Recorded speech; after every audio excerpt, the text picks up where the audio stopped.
Hello and welcome to the 42 Rugby Weekly. Hope your week is going well. Gavan Casey here, as always, and I hope you got your Murray Kinsella fix on Air Sport over the weekend because he remains on well-earned leave, although this will be the last podcast without him for the time being.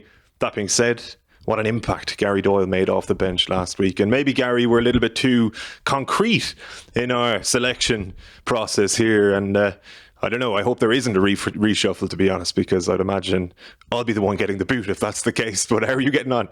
Very well, Gav. It's great to step in for Cardinal Murray and the Professor of Rugby, and hope to fill his shoes for one more week and do us all proud. That's all we can ask, eh?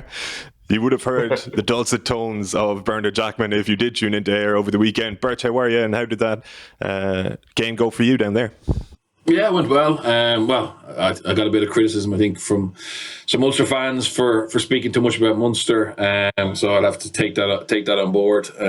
My argument back was it's easier commentating on the team who are dominating, and it was a dominant performance by Munster, which is probably worrying for Ulster. But it was just good to be at a live game, and there's definitely Munster have definitely started this Northern Rainbow Cup with a bang and look to be much improved. I think they're probably, in my mind, they're the favourites to win it unless they get to play this final, which includes the South African team, and then we'll get a taste of what's the level going to be like for next year. But yeah, it's just good to be down there, and some really good performances by Munster in particular. Yeah, we'll get into those two interpros from the weekend, look ahead to what's coming up as well, and we're going to chat about Jack Regan, player pathways, and some of those alternative routes back to professional rugby, and what a story that is. With the co-commentary, Birch, I'm just curious, is that something you would do a lot of work on, or how did it come about in the beginning? Like, does it take a different level of training or preparation to, say, doing this or other punditry on RT, for example? I think there's a different skill set into it, but I probably don't have to do. Maybe that's why I'm not that good at it. But I don't actually do a lot of different work. I tend to just be kind of fully engaged in rugby all the time, and hence I'm always watching to see who's coming through. I'm always watching games and probably trying to build up a database without having to work at it. I just enjoy watching rugby and enjoy talking about it, and so hence going to do co-com. It's not that time consuming for me to prep for it. I think the commentating is a different game. I mean, they have the hard job. Co-commentator, you're just literally trying to give feedback and insight onto what's actually happened. So, and you would expect, particularly for a game like, an Irish interprovincial, like, I know all the players and some of them not as well as others, but you're actively interested in them and hoping to follow them throughout their career. Whereas when we go down to do this, now I do watch a good bit of South African rugby, but when they come into the competition properly, I'll probably have to do a lot more. I will have to do a lot more homework and look back at a lot of previous games that I may have missed out on. But yeah, I don't see that as I enjoy watching rugby, thankfully. So yeah, it's not a big challenge. Garry, would you fancy it? Let's chat about that game firstly then, the one that Birch was on co-commentary for, Munster and Ulster. Can I get your own impressions of it, Garry, without meaning to perpetuate the irate Ulsterman theme that we established last week? Like, how did that game go versus what you would have expected from Ulster and indeed Munster beforehand? Right, so from a Munster perspective, Gavin, I thought they did a couple of things really well. Like, they were really accurate at the breakdown. They were really efficient in the red zone. Defensively, they were superb, particularly when Ulster had their dominant period at the start of the game. And when you combine all those things plus their dominance at the set piece, you're going to get a big victory, which is what they did get. From Ulster's perspective, just looking through their stats this year, Gavin, their key players have barely played for them. Like, Ian Henderson's only had 5 games. 3 of those have come in the last 3 weeks for them this season. Jack McGrath's only played 3 times. Carter has only completed 80 minutes of rugby twice this season. Rob Herring has done pretty well. He's had 11 games, but at the same time, during a key part of the season, he was away from 8th of January until the 4th of April because of international commitments. Will Addison's only had 94 minutes, only one start this season. Balakoon's only had 7 games. Coetzee, he's out of the picture now.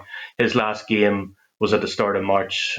And then you've got Luke Marshall, who hasn't played since November. Now, out of those 8 players, you'd say probably 7 would be not just starters but leaders. And when you combine their collective absence from the Ulster setup, it does lead to a bit of inconsistency, which is what we've seen, particularly in the last month or so. And the second point about all this is that psychologically, this Ulster team now looks spent on the back of a few factors. Firstly, the season started for them last August. It's going to finish in June. That's far too long for a sport as physical as rugby. It's just too much for players to go through. So they look completely drained at this stage. And Stuart McCluskey, in the aftermath of Friday's defeat, pretty much said that without directly saying those words. In addition to that, right, the Pro 14, they lose the final last year's 2021 final, or sorry, last season's final. They lose that in September. Then this season starts. They do really well. They get the same number of points as Munster, but because they're in the same conference as Leinster, they're denied a place in the final. Whereas Munster just get to the final by a quirk of the system. In other words, there's no playoffs, so they're denied that opportunity. That's clearly had a negative effect on them. And then the way they lost to Leicester in the second half of the Challenge Cup semi-final has also sort of knocked the stuffing out of them.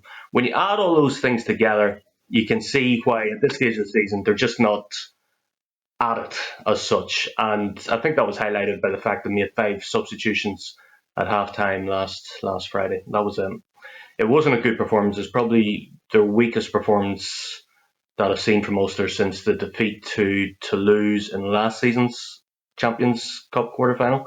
So they're not where they need to be, and really at this stage they could do with the season ending. Psychologically spent, Birch, is that a fair assessment? And I wonder how much it's a psychological burnout from the season as a whole versus even the effect of losing that Leicester game when you had all of your eggs really in that basket, in the Challenge Cup basket. We saw probably the week prior against Connacht, they maybe had taken their eye off the ball for the Rainbow Cup. So to come back from such a deflating defeat in Europe in a competition that you probably had taken your eye off to some degree was always going to be difficult. It seemed like they put up a fight for the first sort of 15, 20 minutes. And in fairness, after the break as well, they kind of made a stand of sorts. But it was almost like they didn't have the mental energy as well as the physical energy to sustain it. I would agree with Gary's comments about they look mentally fatigued. I think the most frustrating thing from my point of view was I thought the biggest issue against Leicester was tactically at half-time. They tightened up. They went to a contestable kicking game. They got no reward from that. And yet, during the course of the second half, they weren't able to readapt tactically to try and find a way back into the game. And likewise against Munster, they played with a big wind in the first half, and they pretty much refused to kick the ball. I just thought the ball in hand wasn't working. Munster's defence was very well set. They had a lot of jackal threats with Cloete and Byrne, and they just played into Munster's hands and gave them a lot of energy. So looking at it now, with Leinster away this weekend, they're pretty much going to be out of the competition. And on the back of that defeat against Leicester in a competition that I think they really needed to win, Ulster won't be in the Challenge Cup over the next couple of years, you wouldn't think, because they're good enough to be in the Champions Cup, but yet they're probably unlikely to win the Champions Cup. And obviously the domestic competition is going to get harder now with the 4 South African teams and Leinster's dominance. So looking at the recruitment, Nakawara's coming in, Coetzee has gone out.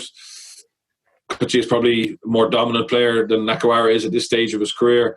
And, there's some of the youngsters are looking good, but I still don't know if they have the depth or are as comfortable in how they're playing as they need to be to, win a trophy, which is probably what I would Ulster fans expect. Garry, bearing that in mind, and going back to what we were talking about even last week in relation to squad depth. So, as Bernard says, some of the young guys are looking good. But the reality is that, to go back to your point earlier about Henderson and some of those more senior guys being away during the season, that's going to be the case next season and for future seasons. So even looking at this Leinster game, do you think it's a chance for Dan McFarlane to put more of those youngsters to the test, or play a kind of a more experimental side again, just to give some of those guys more game time in a high octane, high pressure type of environment? Or do they actually need a performance here as a collective to be very competitive against Leinster, just to raise spirits a little bit? Because you'd imagine going into a pre-season and off-season, as much as it might be a chance to recharge, if you're going in off the back of 3 defeats in interpros, the mood is going to be pretty low for a while. Yeah, I suppose what you want to do is try and do both if you can. Like, at this stage, I would imagine all 5 coaches should be experimenting, because the Rainbow Cup doesn't have a history and it may not have a future either. Like, I think we're going to see the amalgamation of the northern and southern aspects of the tournament come next season. So what is there to gain for Ulster by not experimenting? I mean, they've lost their first 2 games. It's only a 5-game competition. They're not going to qualify for the final. So at this stage, they have to give young fellas a chance. But to give McFarlane credit, when he came in 2018, his mantra from the start was to bring through his own men and young players, and they have come through, like Moore, Hume, O'Toole, the Rays. He has Laurie, Balakoon. Like, he is the guy that's given these guys the opportunity. So he's done that part of the job really, really well. But as I said earlier, I just think events have conspired against them this season. Now, they were poor last Friday. I'm not going to excuse the fact that they didn't play well at all, but they've just had a difficult season in terms of outside influences, in terms of not getting a playoff in particular. Like, that was a real kick in the teeth. They've only got themselves to blame for the defeat to Leicester in the Challenge Cup. But it's just been a messy season. Like, in the middle of this season, they had 5 weeks without a game because of when the second wave came and the matches against Gloucester and Toulouse were postponed in the Champions Cup. And again, that wasn't an opportunity for them to reset, because that just happened overnight. Nobody could plan for this, because, well, how can you plan for something as crazy as this pandemic? But it just upset their season, and there hasn't been any rhythm to this rugby season. There's been more international rugby than normal, and it has affected teams in different ways. And at this stage of the season, I think Ulster just need to go to the beach and down tools for a bit and reset. Yeah, just then. Sorry, just on that, Gav. I think Dan has done a very good job. Let's not forget the situation he inherited, and he has got them. He has brought them forward for sure. And I'm thinking back to obviously they've been to a final in the Pro 14. They should have beaten Leinster in a quarter final in the Viva Stadium, which would have been a huge result. So he has moved them on. I think last summer they brought in Madigan and Matchison, who were 2 good operators, experienced halfbacks. And those young players are getting better and they're getting game time. We spoke about what Leinster need to go and win Europe, and we felt post La Rochelle, and not just post La Rochelle, but over the last couple of seasons, they're maybe lacking that little bit of X factor. And I think that it's absolutely brilliant that he's finding these young players, and even Dave McCann is a player that was very good on our 20s level, and he's getting game time. But realistically, to win a trophy, I think they will need to add 1 or 2. Sam Carter, in fairness, has been very unlucky with injury, and he was one of their big foreign player signings. Matt Fedes hasn't really set the world alight, and it's probably in a position that they have a lot of depth. I wonder, is Carter the type of player? I know he's a good organizer and he's a good leader, but I wonder, is he the type of player who can make the difference in terms of pushing them forward? So I would say if they could find a few quid, I think that this squad needs a little bit more depth and depth from outside, and that joined up with the likes of Henderson, McCluskey, Will Addison, Stockdale, etc., who are now mature players. and those youngsters that that Garry mentioned, who are all players with lots of potential. That's probably what they need. But and also going into pre-season on the back of five or six heavy defeats, it's not great. I know the holiday and will freshen them up a little bit, but they probably need to get something out of these games, at least in terms of performances. Yeah, that makes sense. All right. And look, as Garry was saying, it has been difficult to discover rhythm for most teams throughout the season. That being said, on the other side of the ball, is it about as rhythmic as we've seen Munster play this season, Birch? I know Murray was saying on air he was reticent to get too excited on behalf of Munster fans because, there's always a chance there's a little bit of a false dawn, particularly, say, if the opposition just aren't up to scratch on the day, and Ulster were below par, certainly. So you can read too much into an aesthetically pleasing kind of expansive performance like that sometimes. But chatting to Owen Toolan even on Monday, he was making the point, and to be fair, it's been made before, that it's a kind of a string to your bow that you need to work on. It doesn't mean you have to play that way every time, but to be able to do it in certain situations is clearly handy. And performances like that contribute to just a little bit of muscle memory and a little bit of chemistry, I guess. Yeah, I think that they targeted Leinster in that first game. They learned from the final when they were a little bit standoffish and they didn't really engage in Leinster, and they gave Leinster too much comfort at the breakdown. Physically, they didn't challenge him. So they fixed that. And then, and in fairness, we were all going, Leinster didn't have a strong team out. And they didn't have their best team out, but they had a team that generally wins week in, week out in the Pro 14. So from a Munster point of view, I think that they and you saw how they celebrated. So I think psychologically, they got a lot from that. They obviously put Leinster in a situation where they have one defeat already. So in theory, like Munster could, in theory, knock Leinster out of this without having to beat them in a final if the South Africans come in, or if other results go against Leinster elsewhere. Leinster mightn't be able to catch up to become second in it if it only stays in the north. So they've got a chance to win silverware. They've got a chance to and look, it's not the be all and end all, but it will be silverware, and it will finish this season off for this squad with a trophy. And obviously they're losing some players, at the end of the season for different reasons. So I think it could be the starting block of something in Munster. And what I like about them is they double down on that physicality against Ulster. So what worked against Leinster, they went out there, and even the little bit of aggro at the start of the game, it was pretty clear Munster were upward, and no one they weren't going to get pushed around. But where that manifested itself most was at the breakdown. And there's been a massive shift, and it's only over 2 games, but there's been a massive development from a Munster point of view in terms of the physicality they're bringing, but also the technique they're bringing at the breakdown, and they're creating really quick ball on their ball. They're creating long rucks, which brings the defensive line back a little bit further, and they're playing on the front foot then, and they're basically have the foot on the throat of the opposition, and they're not letting them off the hook, and they're going at them and at them and at them. So that's Munster rugby. That's going back to, we talked about identity last week. That's the identity of Munster rugby, is physicality at the breakdown on both sides of the ball. And we spoke about, they have those jackal threats with Delande, with Clote, with Ty Byrne.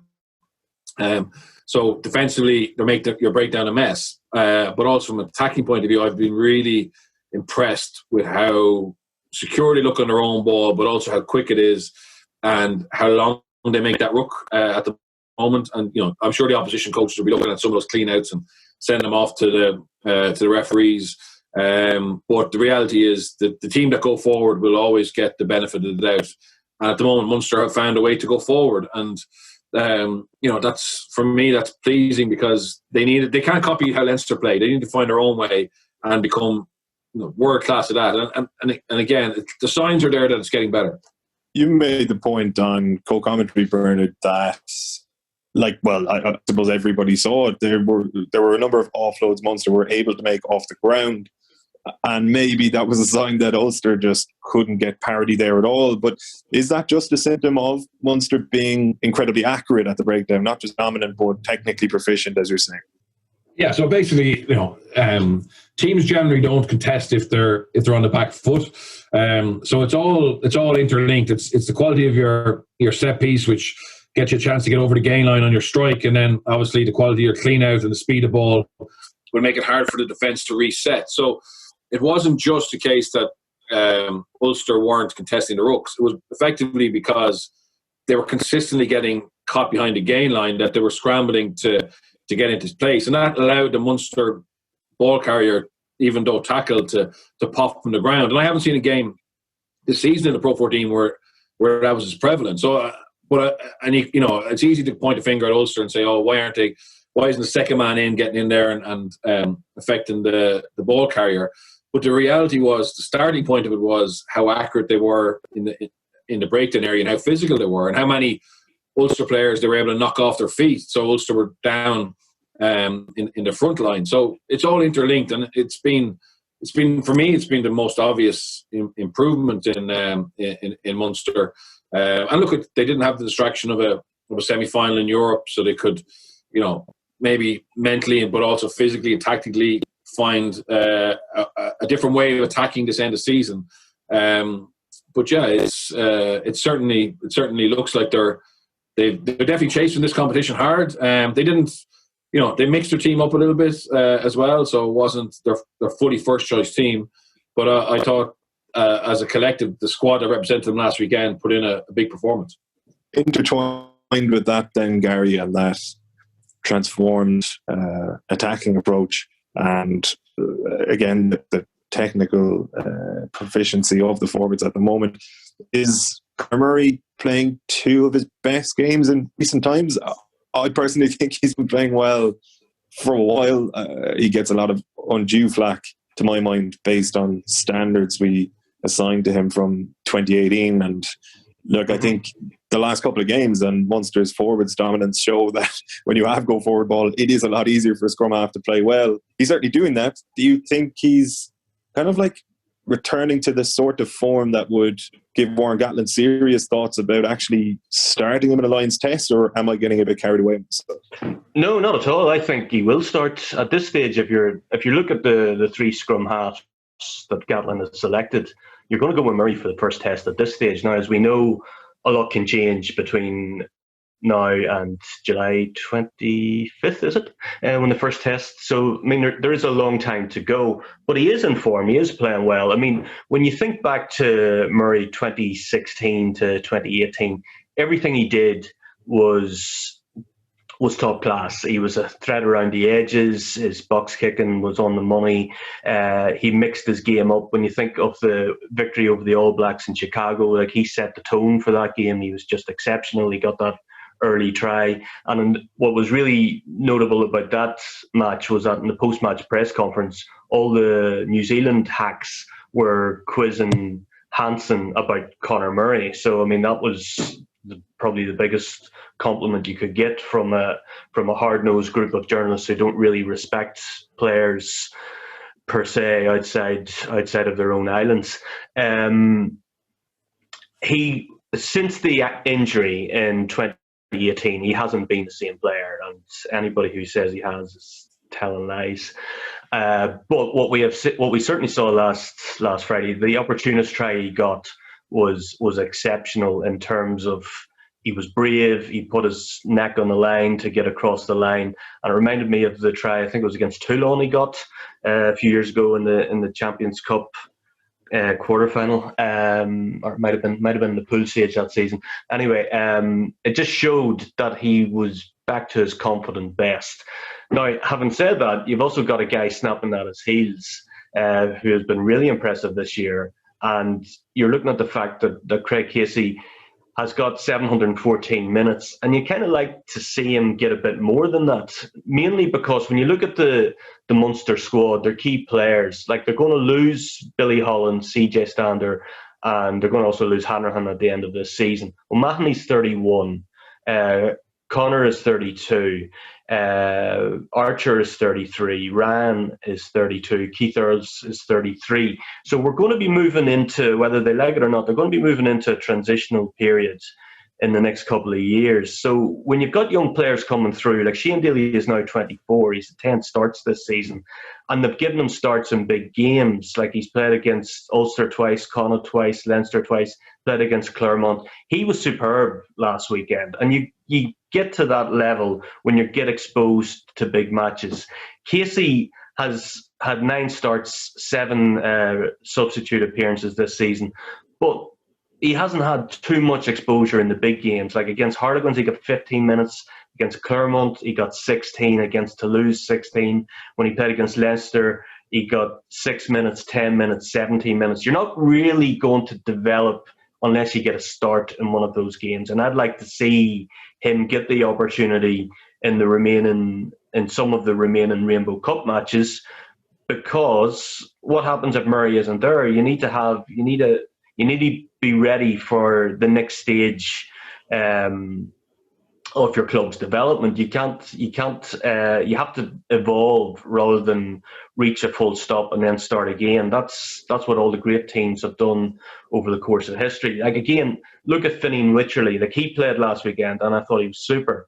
But again, it's only his second start against, say, in a really big game, in the sense that in the interpros are bigger games than regular Pro 14 matches. European games again are obviously way higher.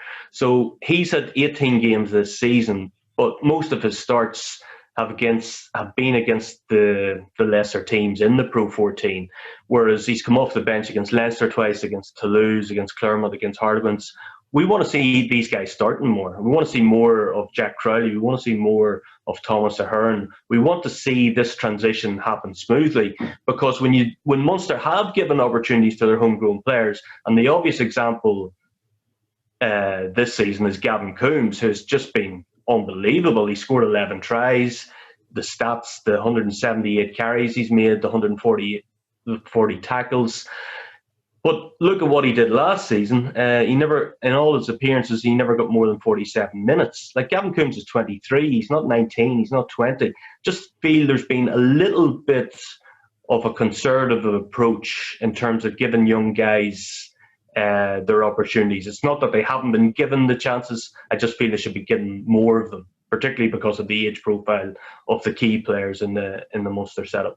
Bernard, you're nodding along there?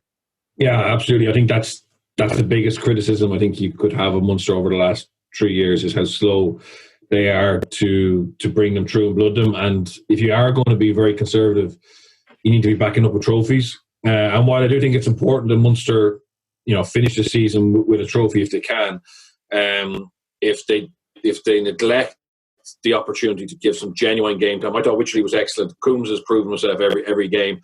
I mean, I can see why Johan would have wanted to maybe play Nick McCarthy and JJ in terms of showing the squad that they started together, to finish together, even though both are moving on. But Craig Casey needs to play. Like he needs to play, and I will be starting him in some of these games and letting Connor come off the bench if you're worried about the result. But if Munster don't increase their player depth, and it's all well and good RG Snyman coming back and Jenkins coming in, but realistically it's going to be these youngsters who carry the mantle or take on the mantle from some of the older crop. And Munster aren't a team who have 5 years to wait. They need to be winning trophies and big trophies to fulfill their destiny, which is obviously one of the best teams in Europe historically. So I think that Johan has to get the balance right between winning this competition, because that's obviously important for them, but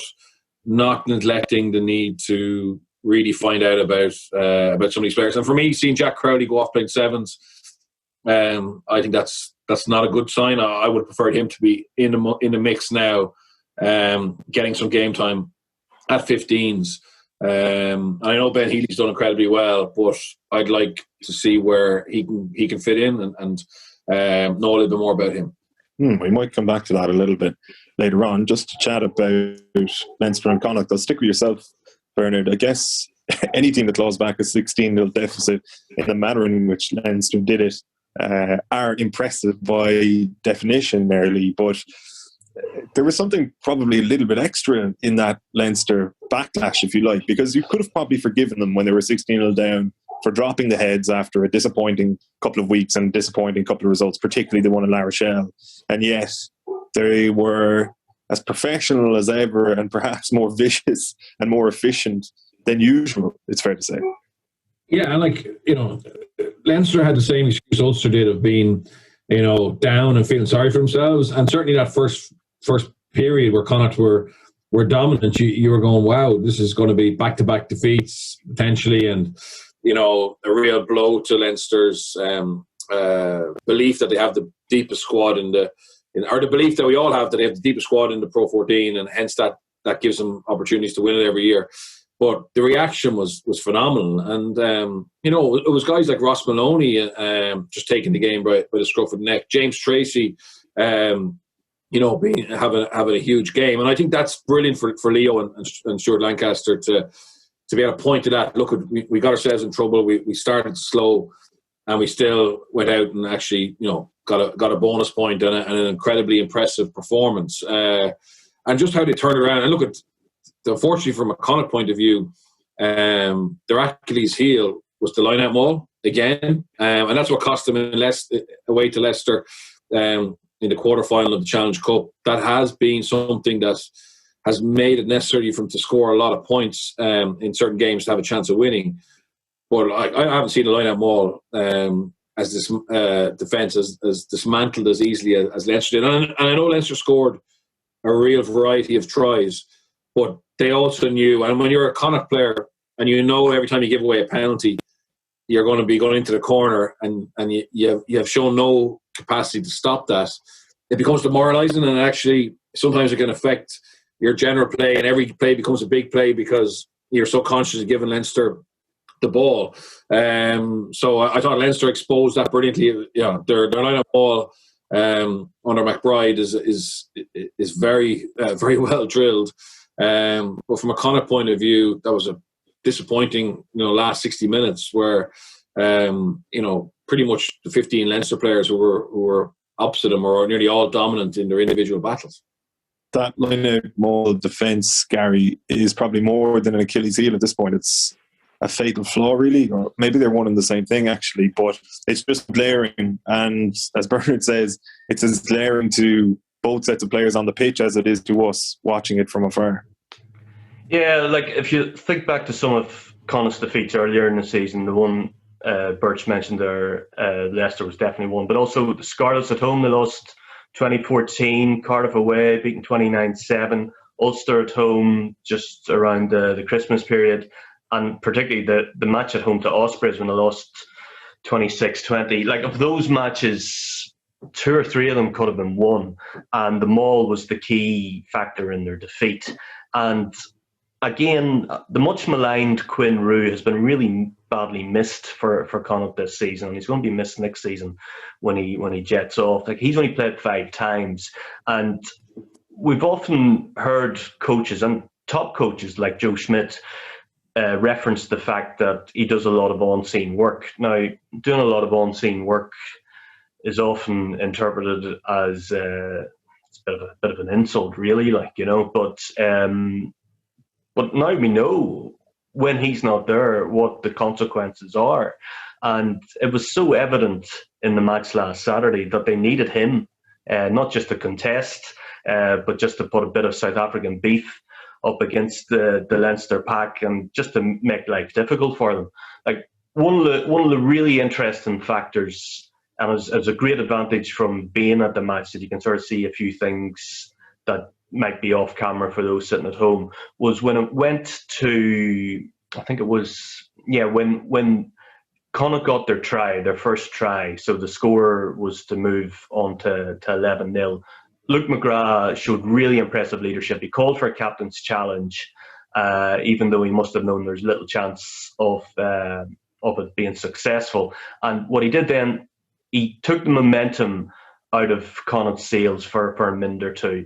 And while the TMO and the referee were deliberating over whether it was a legitimate try for Keelan Blade or not, McGrath gathered all the players together, gave them a real good talking to.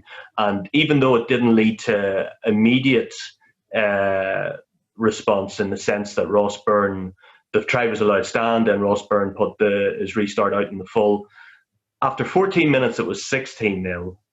But after 29 minutes, the lead was not only wiped out, but Leinster had scored 4 tries. So the response was ruthless. It was incredible, and Hugo Keenan's lines of running were just sensational. Like, he got a hat trick, well deserved. And Leo Cullen made a really interesting point afterwards. Gavi was saying how if the Lions, if somebody goes down injured, then they're going to be saying, right, who's next up? And Keenan, they're going to be saying, Gatland's going to be saying to his coaching staff, how did Keenan do last weekend? And somebody will say, well, look, he got a hat trick, so get him on the plane. And you've only got to think back to the 97 Lions tour when Paul Wallace wasn't named in the original squad. Clohessy was named instead. Clohessy went down injured. Wallace got called up. He ends up as a starter in that test series, and his reputation was secured on the back of that series. So the point being, things can change. You've got to maintain your form. You've got to keep your standards high. And nobody can argue that Leinster didn't do that last weekend. That's certainly the case. Bernard, let's chat about Quinn Roux. Much maligned, Garry says. I think it's a weird one where people who are really into rugby, who follow the sport and are, I guess, almost religiously involved in it in Ireland, will look at a player like Quinn Roux, appreciate what he did for Connacht and his contribution to Irish rugby without putting too fine a point on it or being too grandiose, and acknowledge and understand that he's gotten a better offer. This is a short career. He has a chance to make some money, see a new country, and he doesn't really owe us, i.e. the Irish public, anything. Some of the criticism levelled at him that I've seen has been cheap and boring, to be honest, including in a couple of newspaper columns. I think you just have to sort of appreciate he was a good player and move on, as Connacht will do by signing more than likely an NIQ lock to replace him.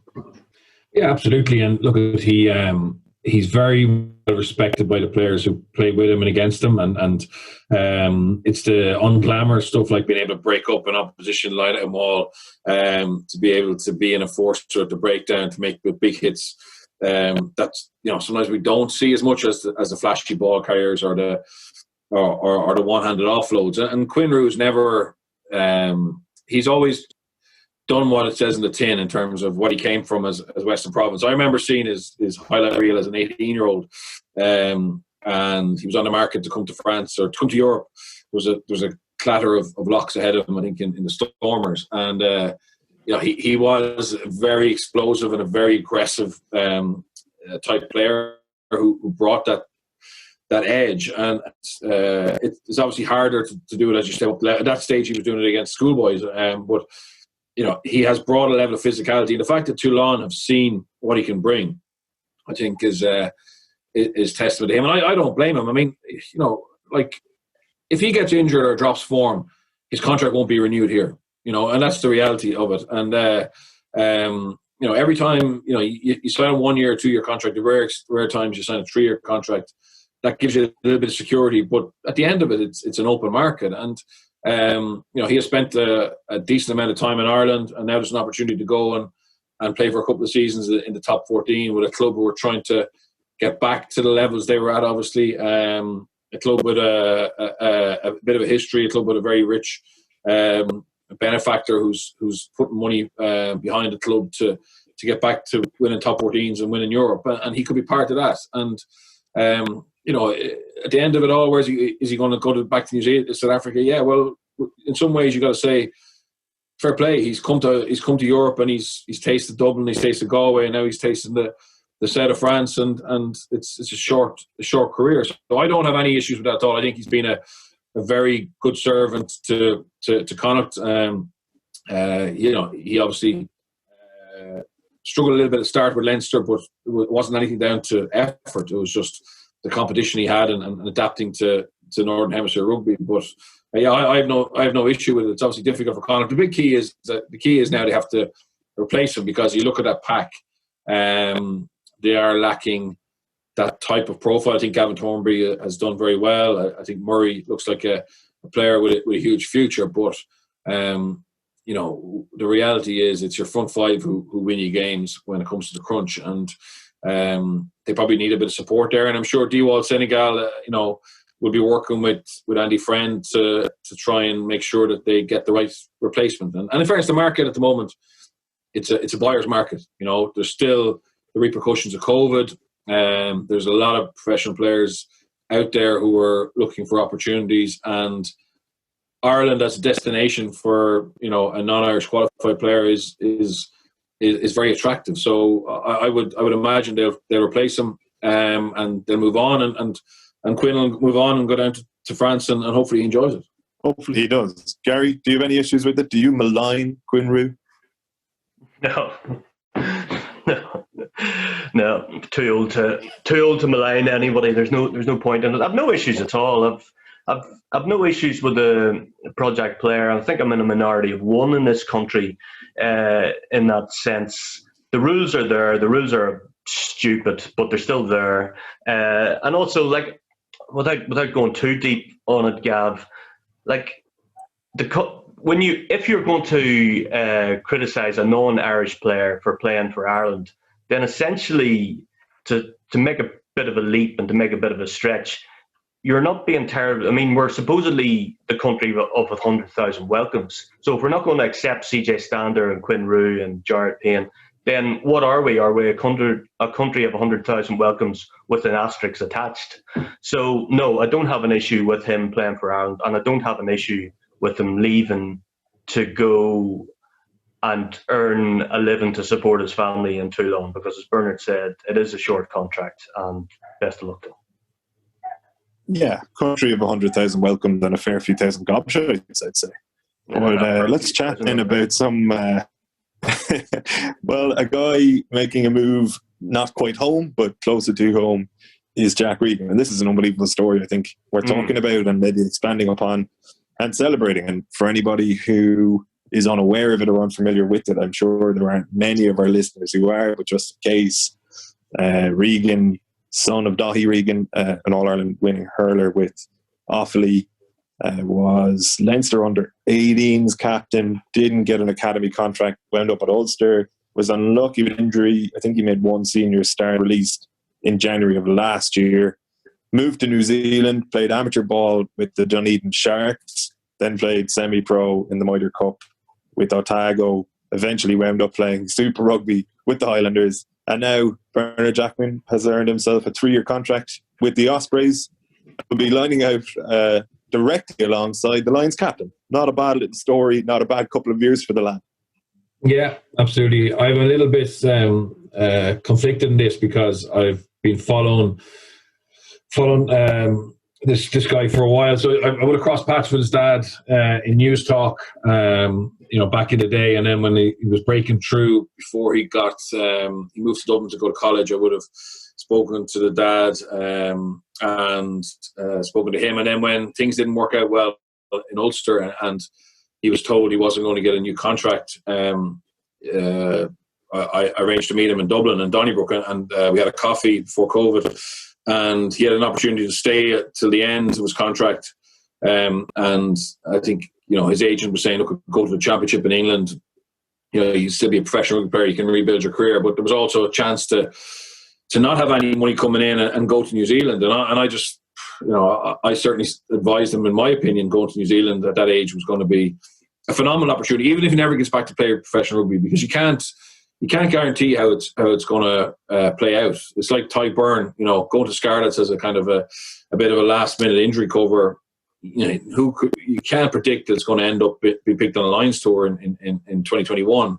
But Jack Regan, he backed himself to go and have that life experience in New Zealand, just playing club rugby, and he proved himself that he has the ability. And obviously he got a few breaks. The Highlanders had a few injuries, which led him to get some starts at the start, and he took his chance, and it's absolutely brilliant. And I think that's what we want. We want. I certainly want to increase our player pool, and I've said it before. I think that we're too focused on keeping everybody here, limiting their game time, when the reality is playing matches generally makes players, and getting a run of games.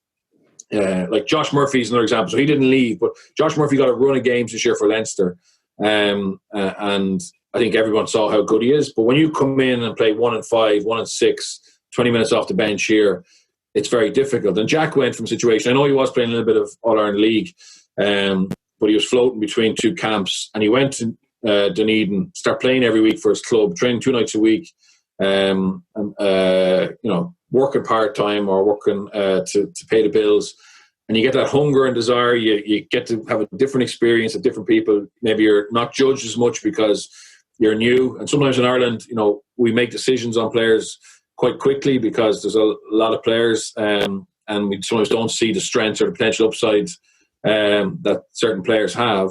And yeah, you get the opportunity and you take it. And I think it's a phenomenal decision. I know probably he has signed for Ospreys before probably Quinn Roux had left, but he would have been a great addition to Connacht. Now, he wouldn't have been that type of player. He's more of a Gavan Thornbury type block. But I still think that he'll go to Swansea. The Ospreys are ambitious. They've got good coaches. There's a lot of talent there, and he'll play against the Irish provinces week in, week out. And if he ever eventually wants to come home and he's good enough to come back as a starter for one of the provinces, well then we've added to our player depth, and I just love it. I love the attitude. Robin Copeland did the same thing. He went to Rotherham, ended up in Cardiff Blues.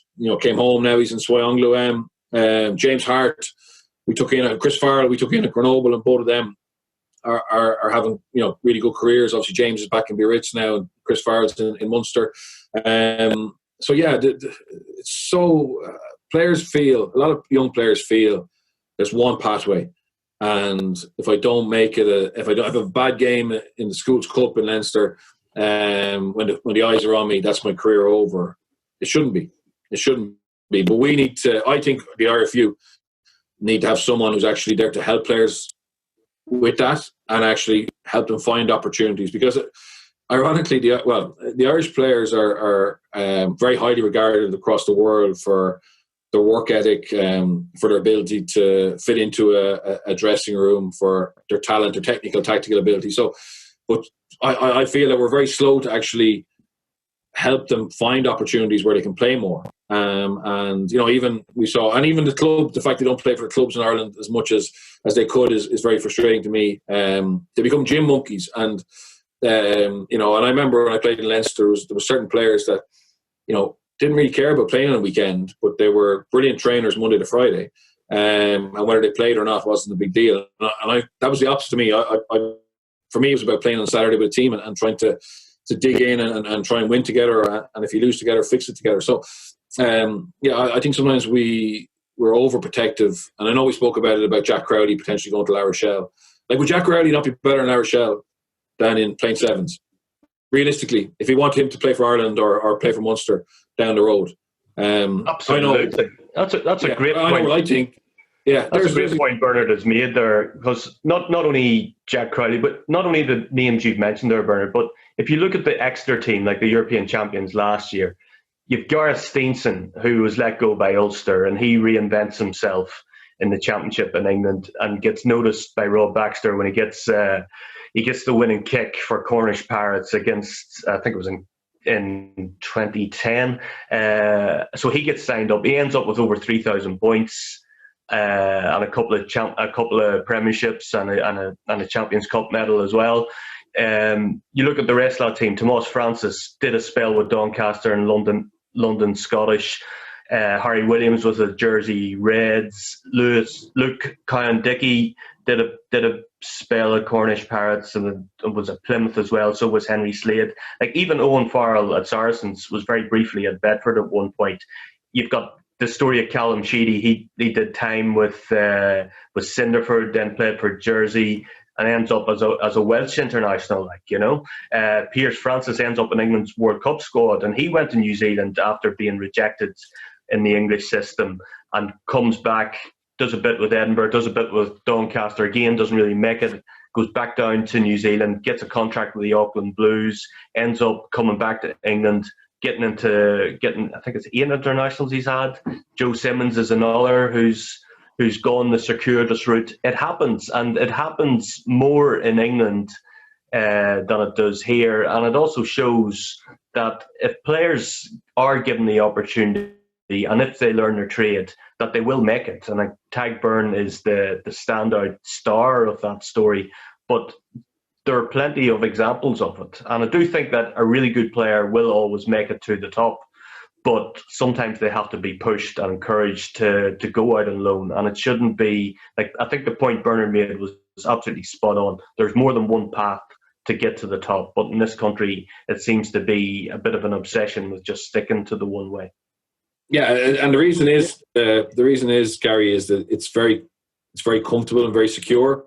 And players don't want to leave that. Whereas, and I'm not saying you have to make it insecure, but I think if somebody who works for the IRFU, who's able to liaise with the four directors of rugby of the four provinces and identify talent, and I know there was a press release this week about some all singing, all dancing new talent ID program they've developed that's been piloted in Ulster, but that won't pay if that's successful. That won't pay off for probably 4 or 5 years, and at the moment, like we're looking for short to medium term success, and also something that can help us long term. And I think that a good talent ID program, obviously in each of the provinces, is important, but also opening that up and increasing the amount of players we have playing across the world, where the ones that are really successful that can come back and help us get back to the top table at international level, help us win Champions Cups.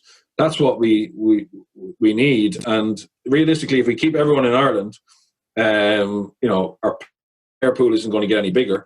And I struggle to see. Wales are the only ones who have had success. With probably a misfunctioning or underperforming regional side, and I think that's on the back of a generation of players who maybe never be seen again. Who've been able to step up that level. The Alman Jones, the George Norts, the Ken Owens, etc. I don't think if you're building a model, you don't build it on how Wales has created theirs, and that may come back to bite them on the ass in time. But for us, we don't seem to realise that we actually are still living in 2018, and I just don't see a huge amount of creativity or willingness to try anything else. And it's the players who are hampered because if you get stuck as a squad player in a province, okay, you make a career out of it, but you mightn't have a lot to show for it at the end. What is where does the reticence come from on behalf of, say, the provinces, Bernard, or the IRFU, or whoever, Dave Nusafora, in allowing this to happen and allowing players to get some game time abroad? Even like the Crowley one will sound like we're singling out Munster, which we're accused of doing enough, but really we're only talking about the Crowley example because Rog was actually transparent in mentioning it in a newspaper column. You know what I mean? There are probably loads of these little half offers or negotiations that we'll never hear about. But what is the drawback from the IRFU's point of view in allowing a situation like that, for example, or indeed allowing players to move abroad, let's say permanently?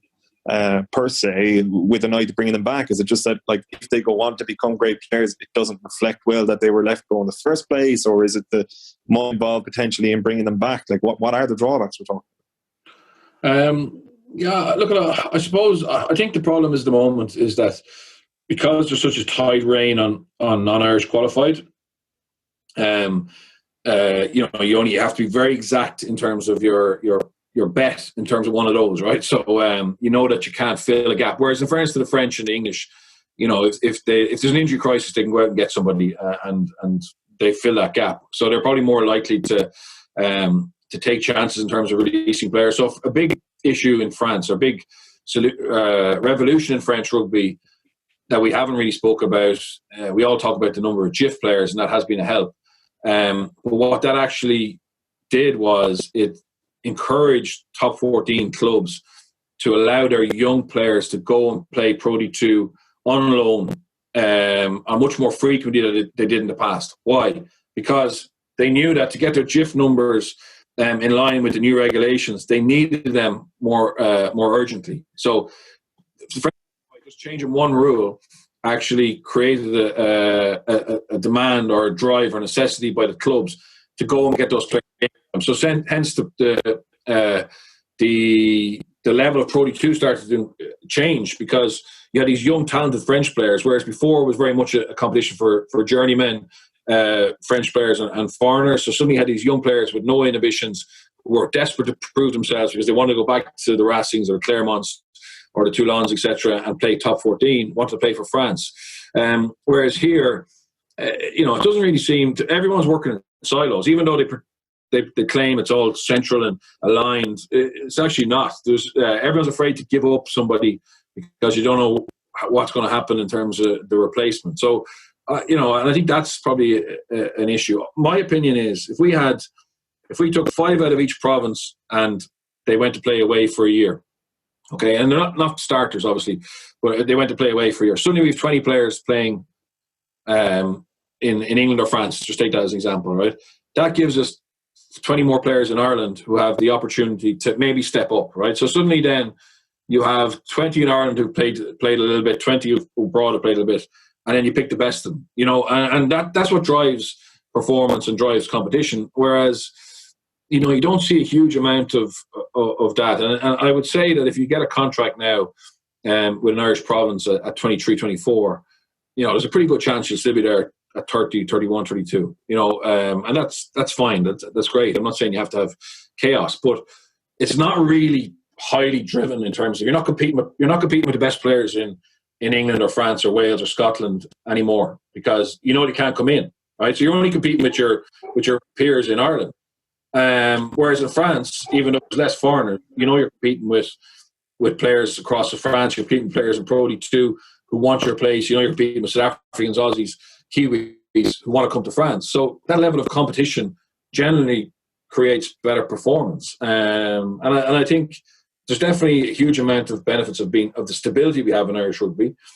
But I would argue that if we want to be back at the top end of it, as in terms of 4 provinces, right, and the national team, and getting to semi-finals of World Cups, maybe we need to start looking at it a little bit differently. But unless you agree there's a problem, unless you accept that we're not really at the top end of our performance, you're not going to be creative or open to change, and you just, we'll be doing a World Cup review after France, and no one will get to see it, but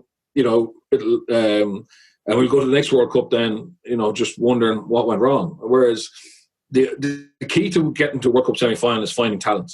Like, that's what wins you games. England were very well coached, but they had a lot of talent. South Africa were very well coached with a lot of talent. And I think for us at the moment, we have a lot of talent, in terms of being really good pros. What's going to make the difference is those guys who can win you games at the highest level, which is Champions Cup semi-finals, finals, and World Cups and Six Nations.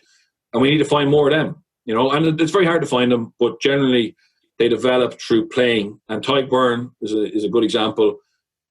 No one knew 5 years ago himself and Wyn Jones played for Clondovry in the Welsh club championship, and 5 years later they're both going on the British and Irish line. So talent ID isn't an exact process. Okay, so there's fellas who tell you they have programs to do this, that, and the other, and Excel sheets, etc. It's not the exact process, but playing games regularly generally is a big factor in terms of letting players develop and finding their skill set and finding their potential. I think in our system, there's not enough focus on that. Look at Thomas Ahern. Look at Craig Casey. Garry had great stats on them. They don't play as much as they could do elsewhere. So I would argue that that's not really brilliant for their development, and that's where we could do better. Garry, I'm going to miss Birch on the podcast when he's running the IRFU. Are you? You're some man. Yep. But Birch, you've got to remember, you've got to stick to the theory, lads. It's easy in theory. Yeah, exactly. And don't ask too many questions. One last question for both of you. I'll throw this one to yourself, Birch. It was actually one that Kaelon, one of our famed the 42 members, sent last week, and we just didn't get a chance. And I'm going to run it off now.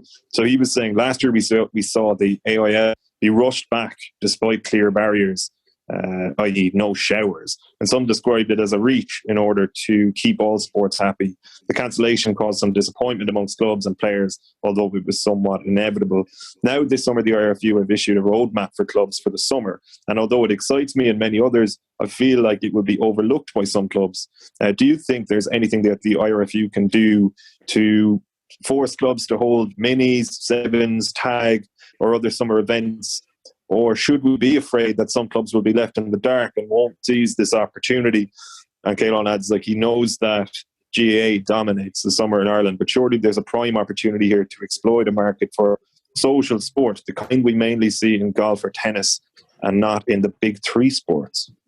Yeah, so to be honest, we were allowed, so I'm involved in Bective, and our minis started back, I think, 2 weeks ago when they were allowed to go back. There was great excitement, huge numbers, and we were allowed to train Tuesday night for the first time in pods of 15, and we had 42 players. So I would say, I looked across the pitch, and Wesley were training on their pitch, and they had big numbers as well, obviously within the protocols of working in a pod of 15. So I don't think my friends who are involved in coaching, everybody's excited to get back, and I would expect the clubs, without having to be pushed by the IRFU, to run with this. I mean, we've been out of action for so long. I think everybody's just relieved to be allowed, participate again and build. So no, I don't see that being an issue, and I think I would imagine in the clubs, if there was resistance from the committee or whatever, that the players and the parents of the minis, etc., would drive it on. I just think we're all delighted to be back, and I don't see it being any issue with that, to be honest. That's my own experience, and it's very early days, but certainly people I've seen and I'm involved with are delighted to have the opportunity to be out chasing a ball around again. Glad to hear it. I think we're all delighted. Garry, thanks a million as always. Brilliant. Thanks a million for having me, Gavan. Thanks, guys. And Brett, thank you to you as well. All right. Bye-bye. Thanks to everyone at home, all of the 42 members, for all of your continued support. Members.the42.e if you want to join us there, and also enter the great WhatsApp group. We'll be back on Monday. When I say we, I mean the great man Murray. We'll be back with Owen Toolan looking back on the Rainbow Cup action, back then in this regular slot next Thursday. So until Monday for members and until Thursday for non-members. Mind yourselves in the meantime. Take it easy.